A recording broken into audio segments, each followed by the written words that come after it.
Food adulteration act में हुए संशोधन को लेकर अब मैन्युफैक्चरर को भी बदलाव करने होंगे, जहां मैन्युफैक्चरर को शुद्धता के मापदंड ध्यान में रखने के साथ साथ जनता के स्वास्थ्य का ध्यान भी रखना होगा।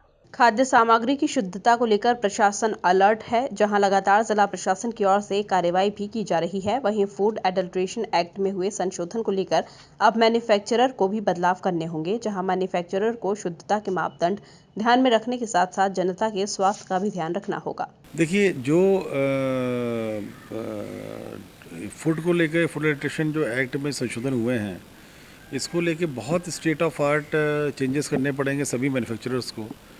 अभी वो सब चीज़ें एक वातावरण निर्मित किया जा रहा है, उसी के संबंध में वातावरण निर्मित हुआ है।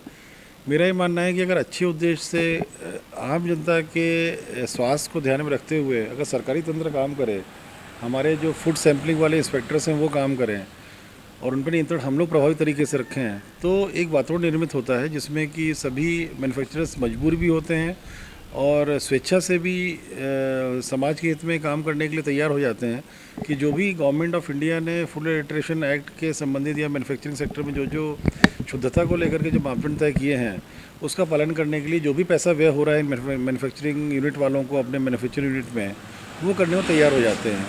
पिछले 6 महीने से जो हम लोगों ने किया उसमें हम लोगों ने इसका विशेष ध्यान रखा कि हम लोग किसी के खिलाफ़ अगर कार्रवाई कर रहे हैं तो वास्तविक रूप से वो व्यक्ति गलत होना चाहिए और किसी अन्य कारणों से कोई भी सरकारी टीम जब जाती है उसके यहाँ, अन्य कारणों से उसके यहाँ कार्रवाई नहीं होनी चाहिए। और जेन्युइनली गलत आदमी है, कोई भी अन्य कारण की वजह से उस पर कार्रवाई हो रही है ऐसी बात भी नहीं है और उसमें सुधार की गुंजाइश है तो उसके खिलाफ़ कार्रवाई होनी चाहिए। तो ऐसी हम लोगों ने जो कार्रवाई की उससे एक अवेयरनेस भी आई उस पूरे सेक्टर में, क्योंकि यहाँ पर चिप्स और नमकीन का बहुत बड़ा सेक्टर है मैन्युफैक्चरिंग का और बहुत अनऑर्गेनाइज्ड भी हैं प्लेयर्स इसमें।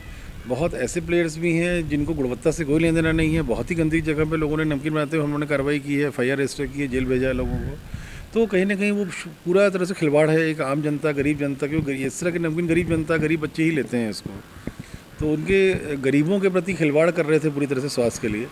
तो उसमें कार्रवाई हम लोगों ने की थी, उसका फ़र्क धीरे धीरे आ रहा है। अब जैसा आपने बोला है अब उसमें फ़र्क आ रहा है। बस हम लोग प्रिकॉशन ये रखें कि एसोसिएशन से संपर्क बना हुआ है हम लोगों का।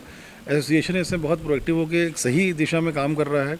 जो अनऑर्गेनाइज सेक्टर में नमकीन या चिप्स बनाने वाले फैक्ट्री थी उनको भी जोड़ रहे हैं वो, अथवा वो हमको सूचना दे रहे हैं हम लोग कि साहब ये व्यक्ति है जो गलत काम कर रहा है और इससे नमकीन क्लस्टर, नमकीन का जो सेक्टर है बदनाम होता है, उन पे हम लोग कार्रवाई भी कर रहे हैं। कुल मिलाकर देखा जाए तो मैन्युफैक्चरर को अब उन मापदंडों को ध्यान में रखकर काम करना होगा जो मापदंड फूड एडल्ट्रेशन एक्ट में संशोधित किए गए हैं। Bureau report, MP news, Indore.